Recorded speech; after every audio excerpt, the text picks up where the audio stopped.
요즘 온통 뉴스가 다 중동 전쟁으로 이렇게 점철되어져 있습니다. 그리고 특히나 지난주에 이어서 이 주말이 되니까 계속 협상을 한다고 해가지고요. 저도 계속해서 관심을 갖고 보는데 전쟁이 도대체 언제 끝나나 하는 관심을 가지고 있습니다. 사람의 생명을 해하면서 자신의 힘을 과시하는 전쟁은 이제는 끝이 나야 될 것이라고 생각합니다. 그런데 뉴스를 보면 항상 전쟁 뉴스에 이어서 따라오는 것들이 있어요. 어제도 그러한데 호르무즈 해협이 이렇게 봉쇄가 풀린다, 그리고 다시 봉쇄가 시작되었다, 이런 논쟁들이 있기 전에 이상하게도 증권가에서 선물을 사고 팔고 하면서 그것으로 이득을 보는 사람들이 있다고 하는 거예요. 그러니까 전쟁을 이용해 가지고 돈을 버는 사람들이 있고, 그리고 그들뿐만 아니라 뉴스에 꼭 이어서 나오는 것이 주식 시장이 어떻게 변하고 있다 하는 것이 나오고 있습니다. 너무나도 안타까운 이야기예요. 사람의 생명이 왔다 갔다 하고 있는데 우리는 그걸 가지고 어떤 이는 돈을 벌려고 하고 어떤 이는 그것을 통해서 금융이 어떻게 지나가고 있는지 이런 것들을 보고 있더라 하는 겁니다. 물론 호르무즈 해협의 봉쇄가 유가에 영향을 미칠 수밖에 없는 구조를 가지고 있지요. 그리고 거기에 따라서 주식시장이 움직일 수밖에 없는 걸 가지고 있지요. 그것보다 사실 많은 것들이 중요한데, 플라스틱이 들어오지 않아서, 나프타가 들어오지 않아서 자재비가 올라가고 봉투값이 올라가고 여러 가지들이 올라가면 우리의 물가가 올라가고 여러 가지들을 이야기할 수 있을 것입니다. 그런데 가장 중요한 것, 전쟁이 끝나야 되는 가장 중요한 것은 더 이상 생명이 다치지 않아야 되는 거예요. 이번에도 보면 초등학교 하나가 폭격을 맞아가지고 어린아이들이 너무나도 많이 희생을 당했잖아요. 어른들의 욕심에 의해서 무고한 생명들이 이렇게 피해보는 것, 이제는 더 이상 없어져야 되는 것이 아닌가 하는 생각이 듭니다. 그러면서 드는 생각이 무엇이냐면, 세상이 너무나도 많이 바뀌고 변해버렸다. 예전에는 세상이 오늘 말씀의 제목처럼 돈으로 살 수 없는 것에 대한 가치를 부여하고 살아왔는데, 이제는 더 이상 돈으로 살 수 없는 것이 없는 것이구나. 전쟁과 생명 또한 무엇으로 치환해서 우리가 생각하냐면 숫자로 바꿔서 이야기하는 거예요. 그 숫자가 얼마나 많은 생명이 안타깝게 생을 마감했다라는 이야기가 아니라 그 생명을 통해서 우리가 돈을 얼마나 벌 수 있는지, 아니면 얼마나 돈을 손해보아야 되는지 하는 경제사회로 바뀌었다는 거죠. 제가 지난달에도 공정하다는 착각을 이야기했고, 그리고 정의란 무엇인가를 쓴 마이클 샌델 교수의 책을 인용했었는데, 오늘은 하버드 대학의 현대철학가인 이 마이클 샌델이 쓴 또 다른 책, 돈으로 살 수 없는 것들의 개념을 차용하려고 합니다. 이 돈으로 살 수 없는 것들에서 이러한 세상을 뭐라고 이야기하냐면 시장 사회라고 이야기를 해요. 시장 경제가 있어요. 시장 경제는 우리가 물건을 사고 팔고 이런 것들을 가치로 매기고, 그래서 시장의 원리에 그 경제를 맡겨놓는다는 것이 시장 경제에 대한 이야기입니다. 그런데 시장 사회는 이 시장 경제를 넘어서 가지고 우리가 가지고 있는 모든 가치가 돈으로 환산된다는 거예요. 그래서 심지어 무엇까지도 돈으로 환산되냐면 생명의 가치조차도 돈으로 환산되고 있다 하는 것이 바로 시장 사회입니다. 그래서 우리가 보통 어떤 일을 하면 돈으로 얼마의 가치가 있는지에 대한 이야기를 너무나도 많이 하고 있는 거죠. 오늘 본문이 되는 이 마가복음 12장의 포도원 이야기가 나옵니다. 포도원 농부의 비유가 나오는데, 여기에서도 어쩌면 돈으로 살 수 없는 것이 있는데 돈으로 살 수 없는 것을 넘어서서 시장 경제를 넘어서서 이 시장 사회를 오늘 성경에서 이야기하고 있는 것이 아닌가 하는 생각이 듭니다. 오늘 포도원 농부의 이야기를 잠깐 소개시켜드리면, 이 비유를 설명시켜드리면, 오늘 1절 말씀에 예수께서 비유로 그들에게 말씀하시되, 예수님이 말씀하신 비유라는 겁니다. 그런데 이 비유의 배경을 이야기합니다. 한 사람이 포도원을 만들어 산 울타리로 두르고 즙자는 틀을 만들고 망대를 지어서 농부들에게 새로 주고 타국에 갔더니, 포도원 농부들에게 이 땅을 너희들이 경작하라고 새로 주고 주인이 떠났어요. 우리는 보통 그렇게 알고 있죠. 근데 떠나는데 그냥 떠난 것이 아니라 그 밭의 환경을 보십시오. 1절 말씀을 다시 보면 환경을 어떻게 만들어줍니까? 포도원을 만들었다 그랬습니다. 산 울타리로 둘렀다 그랬습니다. 그리고 포도원에서 포도를 수확하면 그걸 가지고 포도주를 만들 수 있게 즙 짜는 틀을 만들고, 그리고 동물이나 아니면 외부 사람들의 침입을 막기 위해서 망대까지 만들어 놨어요. 모든 조건을 다 만들어 놓고 그리고 나서 그걸 새로 주었다는 거예요. 요즘으로 이야기해 봅시다. 누군가가 집을 세주고 가는데 그 집이 어떤 집이라는 거예요? 집에 살림살이가 필요하다, 필요하지 않다? 필요하지 않다. 올인원으로 다 세팅을 해줍니다. 장롱도 있어요, 세탁기도 있어요, 건조기도 있어요, 식기세척기도 있어요, 식탁도 있어요, TV, 냉장고 말할 것 없습니다. 모든 것 다 있어요. 우리 집에 들어와서 살면 돼요. 몸만 들어오면 돼요. 이렇게 세를 주고 떠났다는 게 오늘 성경의 이야기입니다. 그리고 나서 이 2절 말씀에 보니까 때가 이름에, 이 때는 아마 소출을 거둘 때를 이야기하겠지요. 농부들에게 포도원 소출을 얼마를 받으려고 한 종을 보내니 주인 입장에서는 당연히 세를 받으러 수금하러 보낼 것입니다. 그렇게 보냈는데 문제가 생깁니다. 그 포도원 농부들이 마음을 바꿔먹어요. 세를 낼 때가 됐으면 뭘 하면 돼요? 세를 내면 되잖아요. 소출의 일부를 주고 내가 먹으면 되잖아요. 그런데 3절 말씀에 보니까 그 종을 잡아서 심히 때리고 거저 보내었거늘 아무것도 주지 않고 보냈다는 겁니다. 그리고 4절에 또 다시 다른 종을 보냅니다. 그랬더니 이번에는 그냥 보낸 것이 아니라 머리에 상처를 내고 능욕을 합니다. 5절에 또 다른 종을 보냅니다. 그랬더니 이들의 강도가 어떻게 돼요? 갈수록 더 세해졌어요.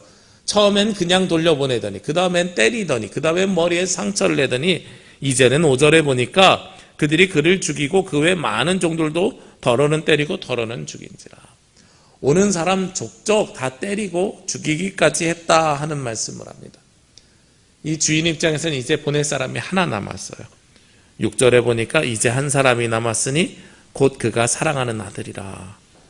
최후의 일을 보내며 이르되 내 아들은 존대하리라. 그래서 맨 마지막에 누구를 보내요? 아들을 보내요. 근데 이 농부들이 어떻게 해야 합니까? 그 아들마저도 죽여서 포도원 밖에 8절에 보니까 내던졌느니라. 오늘 본문은 바로 이러한 이야기를 담고 있습니다. 이러한 비유를 담고 있어요. 제가 좀 전에 아이들하고 예배를 드리면서 아이들에게는 어떤 비유를 이야기했냐면, 내가 가지고 있는 장난감이 있어. 이 장난감을 친구에게 빌려줬다. 그리고 나서 이걸 다시 되돌려 받으려고 했더니 친구가 안 주고 때려. 그럼 그 친구 착한 친구야, 나쁜 친구야? 나쁜 친구요. 아이들하고는 그렇게 이야기를 시작을 했어요. 오늘 포도원 비유를 간략하게 요약해서 이야기하면 그것과 비슷한 것입니다. 아까 제가 포도원을 어떻게 만들어줬다 그랬어요? 모두 다 세팅을 해줬다고요. 집주인이 올인원으로 다 만들어줬어요. 이제 당신 못 만들어 와서 살면 돼요. 그러고선 한 달이 지나고 두 달이 지나고 1년이 지나서 연세를 받으러 왔어요. 제주도니까 월세가 아니라 연세잖아요. 연세를 받으러 왔더니 연세 받으러 온 사람을 올 때마다 때리면서 나 돈 안 줄 거예요. 내가 살고 있으니 이 집 내 집이에요 라고 이야기하면 어떻게 돼요? 나쁜 사람이 되는 거죠. 요즘으로 이야기하면 그것은 범죄가 되는 겁니다. 우리나라의 법에 의하면. 그런데 오늘 말씀은 어떻게 이야기하냐면 이 농부들이 자신의 지위를 착각한 것으로 보고 있습니다. 자신의 지위를 어떻게 착각했냐면 내가 주인인 줄로 착각하는 거예요. 그렇게 행동하는 사람은 자기가 주인인 것으로 착각하는 사람밖에 없다는 거죠. 주인이 누구인지 잊어버린 사람들만 그렇게 행동하는 겁니다. 생각해 보세요. 포도원이 내 것이라고 생각하니까 누가 나에게 세를 받으러 왔다고 하면, 소출을 받으러 왔다고 하면 그것을 싫다고 내쫓겠지요. 진짜 주인이 누구인지를 잊어버리고 살아가는 것이 바로 이들의 모습입니다. 오늘 성경에서 누구에게 위임합니까? 농부들에게 그 말씀을 위임합니다. 이 농부들이 마음을 바꿔먹었어요. 나는 원래 소장농이에요. 주인이 아니에요. 맡겨주신 것을 받아서 사는 사람이에요. 그런데 공짜로 모든 것을 다 얻어놓고선 그것을 어떻게 하려고 하냐면 내 것인 양 착각하면서 살아가고 있더라 하는 겁니다. 이 말씀을 보니까 저는 지난주의 말씀이 떠오르고 생각납니다. 지난주에 우리가 어떤 말씀 나눴지요? 창세기 1장 말씀에 여섯째 날에 하나님께서 만드셨는데 무엇을 만드셨습니까? 맨 마지막에 사람을 만드셨어요. 우리의 형상을 따라 우리의 모양대로 사람을 만드셔 하시고 사람을 만들었습니다. 그리고 그 사람에게 임무를 부여해주셨는데 무엇이 되라고 말씀드렸죠? 제가 이 땅을 다스리고 정복하라. 근데 다스리고 정복하는 것이 누구와 같이? 정원사처럼 다스리고 정복해라 하고 제가 말씀을 드렸어요. 아름답게 가꾸고 다스리라고 그 사명을 우리에게 말씀으로 주신 겁니다. 정원사는 그 땅이 자기 것이라고 생각하나요? 아니죠. 아닌데도 아름답고 예쁘게 만드는 걸 목적으로 살아가는 겁니다. 포도원 농부들은 아마 이 정원사처럼 대리인, 요즘으로 이야기하면 청지기, 맡겨주신 삶을 살라고 이야기할 것입니다. 그래서 그걸 보살피고 보살핌에 대한 대가를 받아가는 것이 바로 이 농부들의 모양과 모습이어야 됩니다. 그런데 이들이 착각했어요. 저 주인이 없고 내가 주인 된 삶을 살면 이것은 모두 다 내 것이 되는데 라고 생각하는 거죠. 우리가 이 땅에서 살아가면서 우리에게 하나님께서 맡겨주신 모든 것은 사실상 정원사와 같이 맡겨주신 겁니다. 맡겨주셨다는 것과 주었다라는 것은 전혀 다른 이야기죠. 맡겨주셨다는 것은 내가 언젠가 되돌려 드려야 된다는 겁니다. 우리의 인생이, 우리의 삶이 이 땅에서 삶을 살아가고 있다가 언젠가는 어디로 돌아가요? 하나님 나라로 돌아가게 돼 있잖아요. 우리는 이 땅에서 살아가는 동안에 주님께서 맡겨주신 것을 잘 사용하고 잘 활용하면 훌륭한 하나님의 자녀로서의 삶을 살아내는 겁니다. 그런데 자꾸 우리가 하나님께서 주신 것을 하나님의 것으로 생각하지 않고 내 것으로 착각해서 살아가는 거예요. 그러면서 내 것으로 착각하니까 어떤 일이 생겨요? 내가 주인이라고 생각하고 그 물질의 이득을 내가 취하려고 생각하니까 다른 이들에게 피해를 주고 악한 행동을 하게 되는 것입니다. 요즘 제가 시작할 때 그 말씀드렸죠. 호르무즈에 있는 전쟁의 이야기를 말씀드렸죠. 국제법에 따르면, 저도 국제법을 잘 모르는데 뉴스에서 주워 들은 겁니다. 국제법에 따르면 수에즈 운하나 파나마 운하 같이 사람들이 인공적으로 만들었으면 그곳에는 뭘 받을 수 있어요? 통행료를 받을 수 있어요. 그런데 호르무즈 해협처럼 자연적으로 만들어져 있는 바닷길은 통행료를 받을 수 있다 없다? 없다. 이제 다 알고 있는 상식이 돼버렸어요. 우리 모두 다 국제법을 너무 잘 아는 사람들이 됐어요. 만약에 그것이 사실로 되고 그것이 허용이 되면 어떻게 돼요? 제주도하고 이 육지 사이에 바닷길로 다니는 사람들한테 우리는 모두 다 통행료를 받아야 되는 일이 생기는 거예요. 그래서 제주에 이렇게 제주항 저 북쪽에다가 중간에다가 인공섬 하나 짓고 톨게이트처럼 만들어서 지나가는 사람들에게 우리 돈 내세요 이렇게 할 수도 있는 거잖아요. 근데 그게 다 국제법 위반이다. 왜요? 이 자연은 우리가 만든 게 아니라 어디로부터? 하늘로부터 받은 것이거든요. 받은 것을 우리는 이용하고 사용한 거예요. 우리가 하나님께서 주신 이 자연의 주인이 아니라는 겁니다. 주인이 아닌데 자꾸 주인인 것처럼 살아가고 있는 거예요. 제가 우리나라에서 바뀌었으면 하는 법이 하나 있습니다. 이거 잘못 얘기하면 공산주의라고 오해받을 수도 있는데 제가 태국을 가보니까 태국은 그 나라 땅이 모두 다 누구 거냐면 국왕 거예요. 자기 땅이 없어요. 국왕한테 땅 빌리는 값을 내고 건물을 짓는 거예요.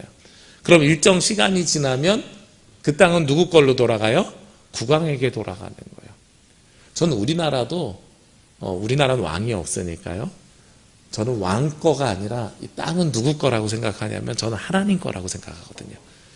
땅에 개인이 주인이 될 수 없다고 생각해요. 그래서 이 땅에 빌려서 내가 필요한 건물을 짓고 일정 시간이 지나면 이 땅을 그냥 나라에다가 돌려줘서 다른 사람이 쓸 수 있게 만들면 좋겠어요. 대대손손 가져가는 게 아니라. 오늘 농부들이 착각한 게 그거예요. 하나님께서 이 땅을 농부들에게 주었는데 주인이 준 것처럼 하나님께서 이 땅을 우리에게 주셨는데 이 땅이 내 것인 양 우리가 착각하고 살아가고 있고 포도원의 농부들이 포도원 주인인 양 착각하고 살아가고 있다는 것이 바로 오늘 문제의 시작이라는 겁니다. 그리고 나서 이들의 행위는 갈수록 어떻게 됩니까? 자신의 욕심을 유지하기 위해서 이들의 행위는 갈수록 간악해지고 악랄해집니다. 오늘 3절부터 8절까지의 말씀을 보면 처음에는 어떻게 했다 그랬어요? 돌려보냈다 그랬어요. 그 다음에는 때렸다 그랬어요. 그 다음에는 머리에 상처를 냈다 그랬어요. 그 다음에는 죽였다 그랬어요. 그리고 맨 마지막에 누구까지도요? 아들까지도. 여기에서 이 아들이 어떤 아들인지 한번 다시 봅시다. 오늘 6절 말씀에 이제 한 사람이 남았으니 곧 그가 사랑하는 아들이라. 이 사랑하는 아들이라고 하는 이 표현은 어디에서도 나오는 표현이냐면 아브라함이 이삭을 바칠 때의 표현과 동일한 표현입니다. 무녀동남, 아무도 없어요. 나에게는 오직 이 자녀 하나밖에 없어요 라는 표현입니다. 그 아들을 보내는 거예요. 최후의 수단이고 나를 대신할 이제는 다른 수단은 하나도 없다라는 거죠. 오늘 이 비유를 당시에 그런 비유니까요, 대칭해서 이야기할 수 있죠. 이 농부들은 어떤 사람들입니까? 자신의 욕심에 따라서 살아가는 사람들이라면 이 사랑하는 아들은 하나님께서 우리에게 보내주신 누구요? 예수 그리스도라고 우리가 해석할 수 있을 것 같아요. 그런데 이 아들을 어떻게 해요? 죽이자라고 결정합니다. 오늘 7절 말씀에 농부들이 서로 말하되 이는 상속자니 자 죽이자. 그러면 그 유산이 우리의 것이 되리라. 이들이 도대체 왜 이런 생각을 했을까요? 요즘으로 이야기하면 불가능한 일이죠. 아니 그 아들을 죽였다고 해서 이 땅이 어떻게 우리의 것이 되겠습니까마는 2000년 전에 팔레스타인의 이스라엘의 이 법을 보면 이 문구가 이해가 됩니다. 당시 유대법에 따르면 어떻게 돼 있냐면 주인이 있어요. 그런데 그 주인으로부터 상속받을 사람이 없어요. 아들, 딸이 없어서 상속받을 사람이 없으면 그 땅은 누구의 것이 되냐면 주인이 없는 땅으로 바뀐대요. 그러면 그 땅에 먼저 들어온 사람이 주인이 되는 거예요. 그러니까 포도원 농부들의 입장에서는 저 아들만 없으면 이 땅은 누구 거가 돼요? 내 것이 될 수 있다라는 계산이 깔려 있는 거죠. 자, 이들은 시장 경제를 따라서 살아가는 게 아니라 시장 경제는 내가 빌려왔으니 빌린 것에 대한 대가를 지불하는 게 시장 경제인데 시장 사회가 돼버렸어요. 마이클 샌델의 이야기는 시장 사회를 아주 대표적으로 보여주는 거예요. 모든 가치보다 물질이 최우선인 사회, 시장 사회가 되어버렸습니다. 그러니까 이들은 어떤 생각을 하게 됩니까? 그 아들을 감히 죽일 수 있는 겁니다. 저 아들의 생명보다 이 땅을 갖고 싶어하는 나의 욕심, 그리고 이 땅의 가치, 물질이 더욱더 크게 이 농부들에게 작용하고 있다는 거죠. 마이클 샌델의 책에서 이 시장사회로 변화되는 우리의 안타까운 세상을 이야기할 때 물질이 얼마나 우리의 주도권을 가지고 있는가를 이야기하면서 이스라엘 어린이집에 대한 이야기를 합니다. 이스라엘에 어린이집이 있는데 이 어린이집에 엄마 아빠들이 아이들을 제 시간에 데려가면 좋은데 늦게 데려가는 것이 항상 문제가 됐었대요. 저도 자녀들 키워보면서 참 이해도 되면서 힘든 부분이 바로 그 부분이었어요. 아이들이 어린이집이나 유치원 그리고 초등학교 1, 2, 3학년 때는 돌봄 교실을 가는데 어린이집 선생님이나 유치원 선생님도 몇 시에 퇴근해요? 6시에 퇴근해요. 6시에 저희 아내가 퇴근하고 아이를 데리러 가면 선생님 퇴근 시간이 늦어져 가지고 선생님이 한 명이 남아서 기다리고 있어요. 심지어 어디는 5시 반에 퇴근해요. 그러니까 갈 때마다 선생님한테 되게 미안해하는 거예요. 죄송합니다, 미안합니다 하면서 데리고 가요. 초등학교 돌봄 교실은 심지어 5시까지 데리러 가야 돼요.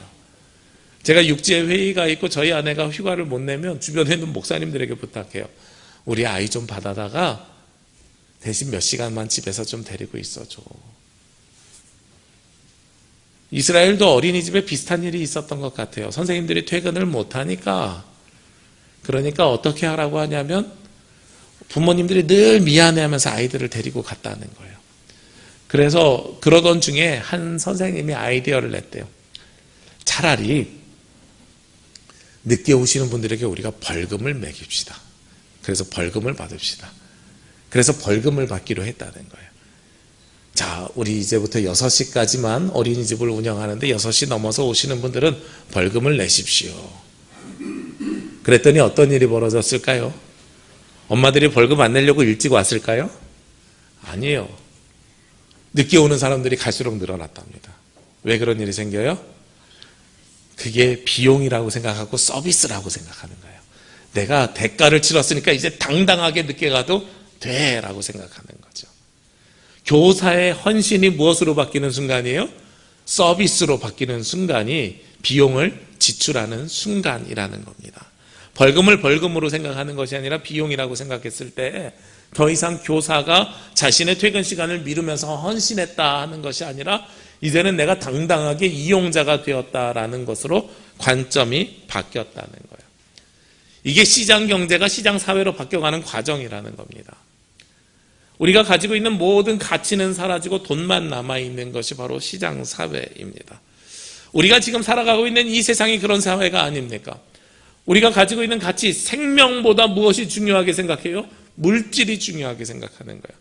하나님을 위한 우리의 헌신보다 물질이 중요하게 바뀔 때들이 있습니다.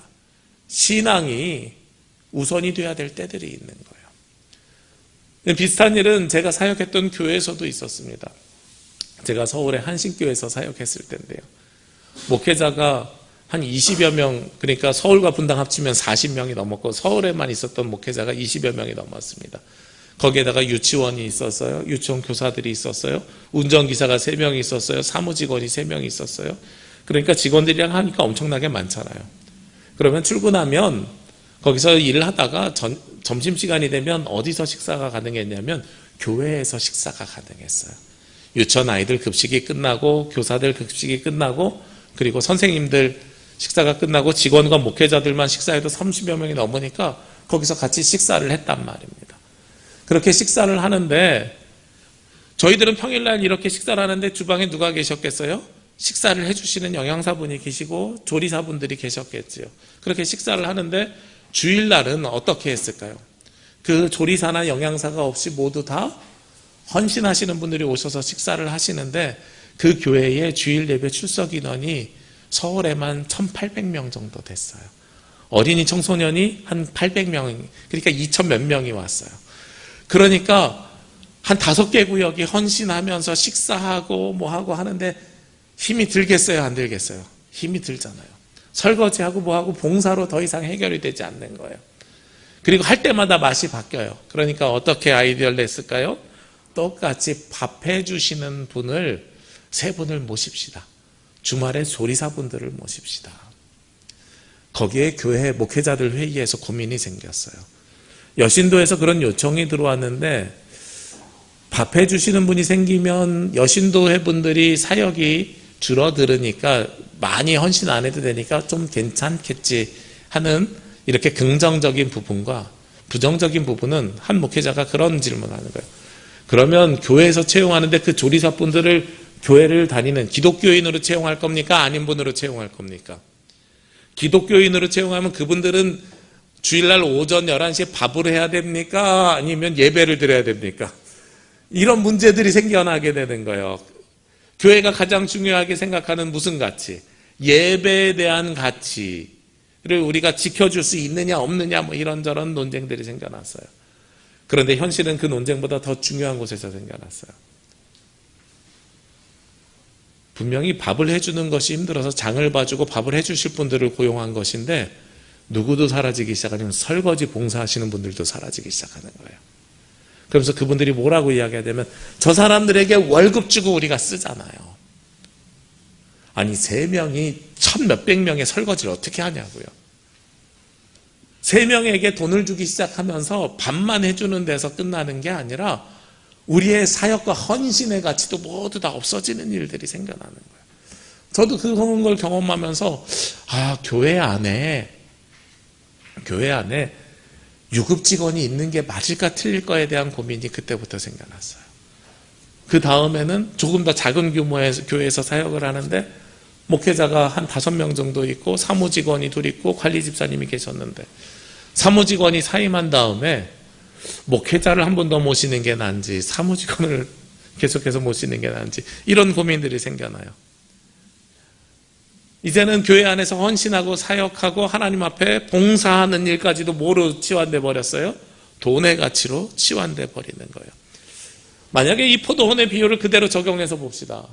하나님께서 이 교회를 섬기라고 우리에게 맡겨주셨는데 우리가 이 교회가 내 것인 양 착각하고 있는 것도 문제이지만 이 교회에서 헌신하고 수고하는 것이 돈의 가치로 바뀌어버려서 하나님께 헌신하는 것이 사라져버리게 되면, 하나님께서 우리에게 맡겨주셨는데 그 맡겨주신 사명을 망각하게 되면 그것이 온전히 세워져 갈 수 있을까 하는 근본적인 물음을 갖게 되는 거죠.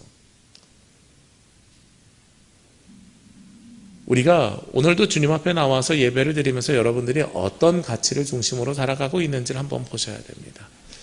내가 하기 힘든 일들을 누군가에게 맡겨버리는 것, 그리고 돈으로 대신 지불하는 것, 그것이 우리의 헌신이 아닙니다. 우리가 하나님 앞에 헌금이라는 이름으로 예물을 드리는 것은 지금의 사회가 어쩔 수 없이 헌신만으로는 이루어질 수 없기 때문에 그런 거예요. 예전에 선배 목사님들이 그런 말씀하신 적들이 있습니다. 목사님, 우리 때는 사례비가 어디 있어요? 성미 주시는 걸로 그냥 그것으로 끼니 때우면서 살았지요. 그게 가능한 시대가 있었어요. 쌀만 있으면 밭에서 나는 것, 산의 열매 이런 것들을 가지고서 먹을 수 있는 시대가 있었으니까 그렇게 사역이 가능한 때들이 있었습니다. 그런데 세대가 변해가지고 이제는 우리가 지금 사용하고 있는 전기, 수도, 가스 모든 게 다 무엇으로 바뀌어버렸어요?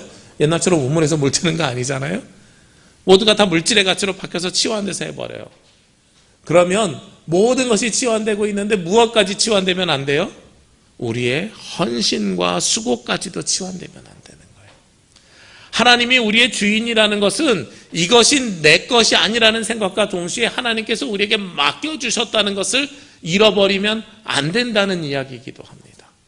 하나님께서 우리에게 맡겨주신 것을 잘 사용해 나가는 것이 바로 우리의 사명과 역할입니다. 그래서 하나님께서 우리에게 지난주에 무슨 말씀 주셨어요? 정원사라고 말씀하시면서 동시에 동반자, 파트너라고 이야기하셨죠. 하나님께서 우리와 동행하여 주시기에 우리도 그 하나님과 동행하면서 살아가야 되는 것이죠.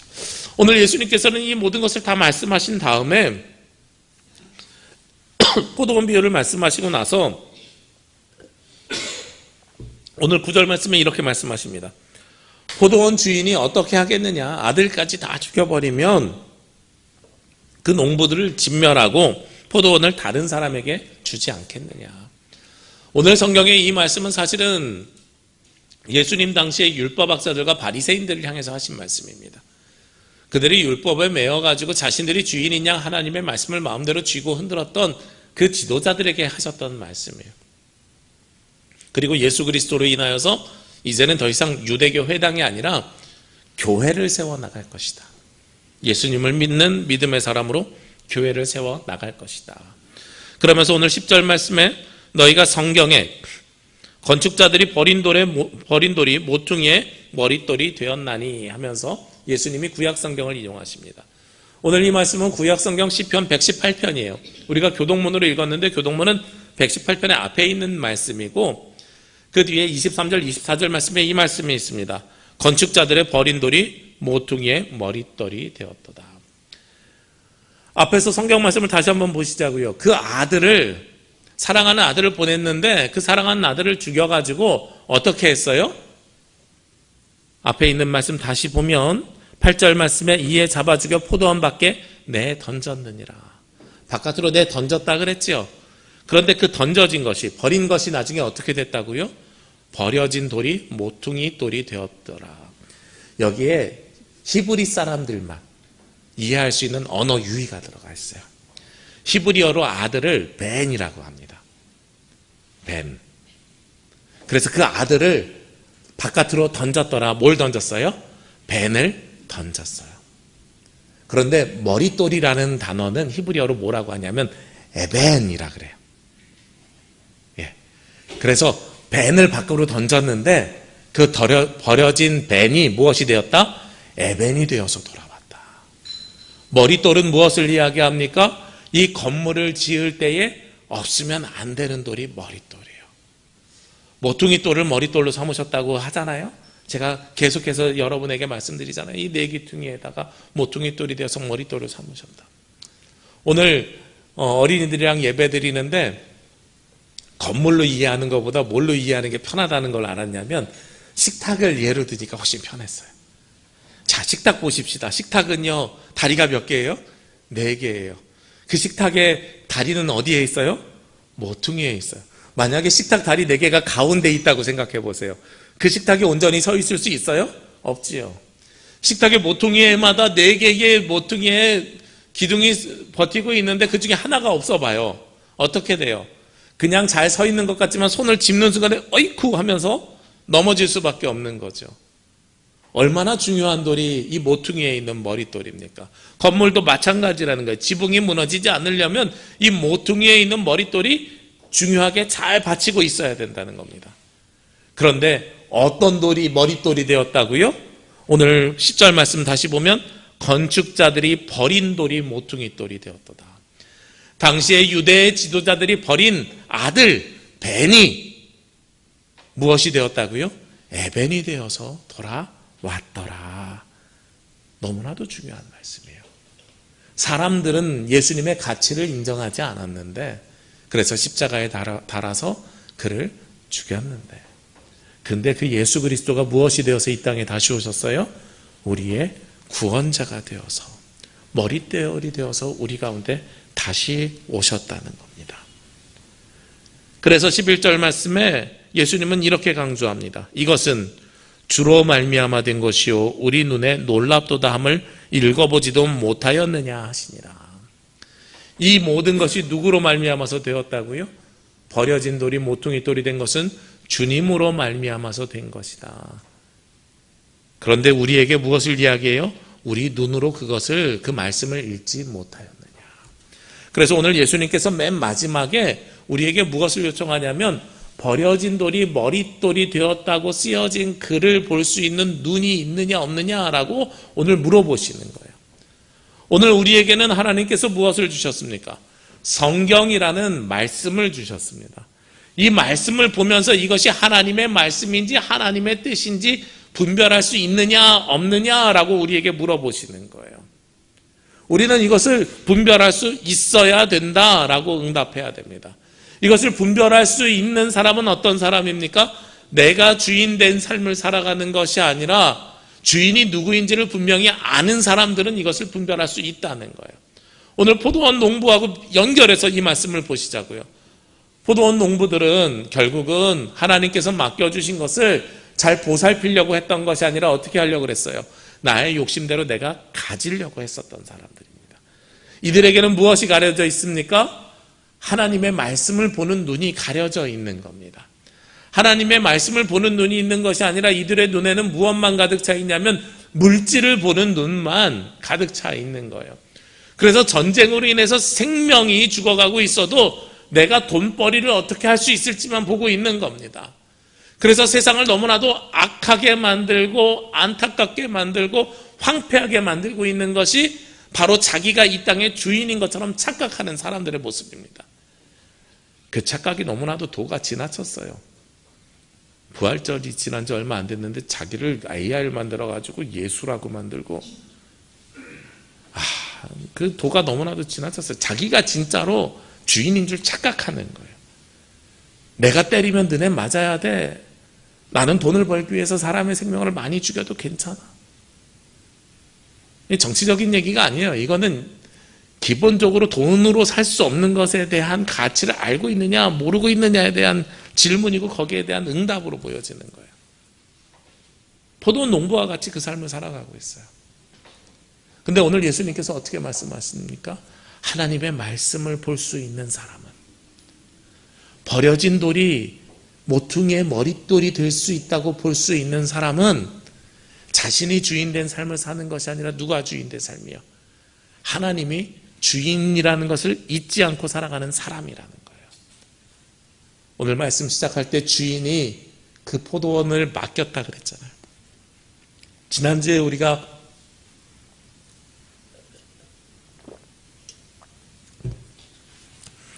우리가 창세기 말씀을 보면서 하나님께서 이 땅을 우리에게 맡겨주셨다고 말씀드렸습니다. 우리는 하나님께서 주신 그 모든 세상을 맡은 사람들입니다. 정원사처럼 돌보고 가꾸는 사람들입니다. 우리가 하나님의 말씀을 보는 눈을 가지고 있어야 하나님께서 맡겨주신 생명과 세상을 온전히 바라볼 수 있습니다. 그리고 이 세상과 이 생명들을 우리가 잘 가꾸고 살펴나갈 수 있는 것입니다. 하나님은요, 돈으로 가치를 매길 수 없는 분입니다. 돈으로 살 수 없는 것들. 이것이 마이클 샌델이 쓴 책의 제목인데, 저는 여러분들에게 돈으로 살 수 없는 인생의 주인이 누구신지를 찾아보라고 말씀드리고 싶어요. 우리 인생의 주인, 단지 핸들을, 운전대를 맡기는 분인 것뿐만 아니라 우리가 어디로부터 왔고 우리의 근원은 누구고 우리의 주인은 누구인지를 우리가 바라볼 수 있어야 됩니다. 여러분들의 삶의 주인은 하나님이십니다. 그리고 그것을 늘 깨어서 바라볼 수 있는 마음, 내가 주인된 삶이 아니라 주님이 주인된 삶을 살아가실 때 하나님께서 여러분들의 삶을 이끌어 주시고 인도해 주실 줄로 믿습니다. 돈으로 살 수 없는 하나님의 은혜가 내 삶을 이끌어갈 때 우리의 인생은 비로소 가장 고귀하고 아름다운 길로 접어들게 됩니다. 세상의 논리와 다르게 주님을 유일한 주인으로 삼아서 승리하는 한 주간이 되시기를 주님의 이름으로 기도합니다. 기도드리겠습니다.